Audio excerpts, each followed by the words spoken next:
we are called to reflect on our long and determined journey towards a just, democratic, representative, and effective international order. I urge us to move forward with clarity and purpose on three urgent priorities.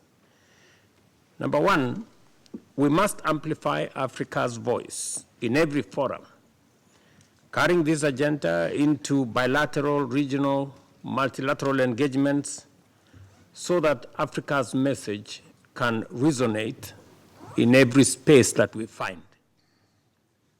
Secondly, as the world questions whether the United Nations remains fit for purpose,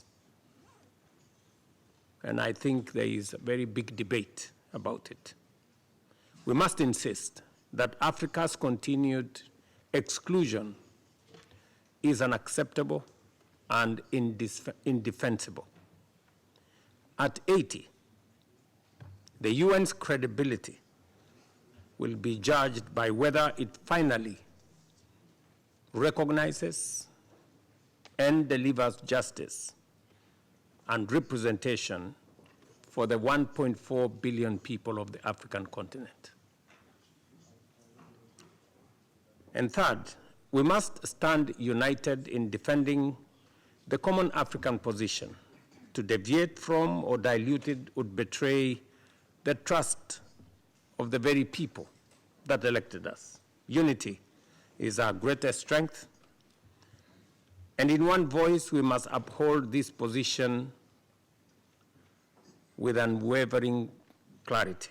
Excellencies, Africa carries a disproportionate share of the Security Council's agenda and is among the largest contributors of the UN peacekeeping. Yet we remain the only continent without permanent representation. This historic injustice must come to an end sooner rather than later. Beyond asserting our right, we must be clear about what we seek and how to achieve it. Securing Africa's rightful seats is our common demand. But we must also be prepared to shoulder the responsibilities that come with permanent membership, including how we will choose our representatives. This is a delicate and complex undertaking, but also an opportunity to show Africa's maturity, cohesion, and a vision for an effective international order. We must therefore begin this essential conversation as of immediate.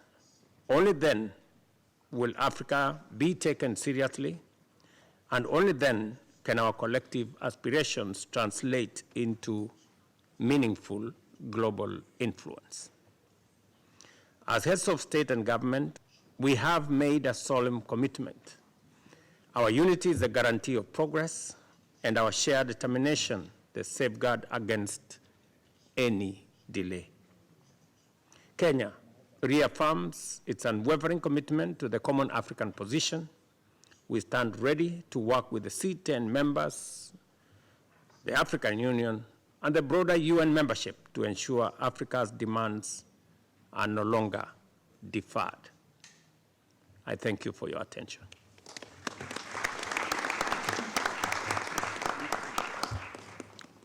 I thank President Ruto for his intervention.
Your Excellencies, 2025, the 80th anniversary of the United Nations, must be a turning point. The African Union, through the C10, calls on the General Assembly to act decisively. The reform of the Security Council is not a matter of convenience, but of necessity, essential for the credibility of multilateralism itself. On this landmark occasion, we therefore issue a call to all UN member states, and especially the permanent members of the Security Council, to engage earnestly in the reform negotiations and to honor the African common position. Correcting this historic injustice is indispensable to the legitimacy and effectiveness of the United Nations in the 21st century. In conclusion, I wish to invite Your Excellencies to enrich our deliberations today so that this 7th summit becomes a milestone in our common struggle. Let us reaffirm with one voice that Africa will no longer wait on the margins of history. Africa deserves permanency at all global decision forums, especially those seized with making decisions related to the maintenance of international peace and security. For 2 decades, the common African position has gained traction with broader support from many interested groups.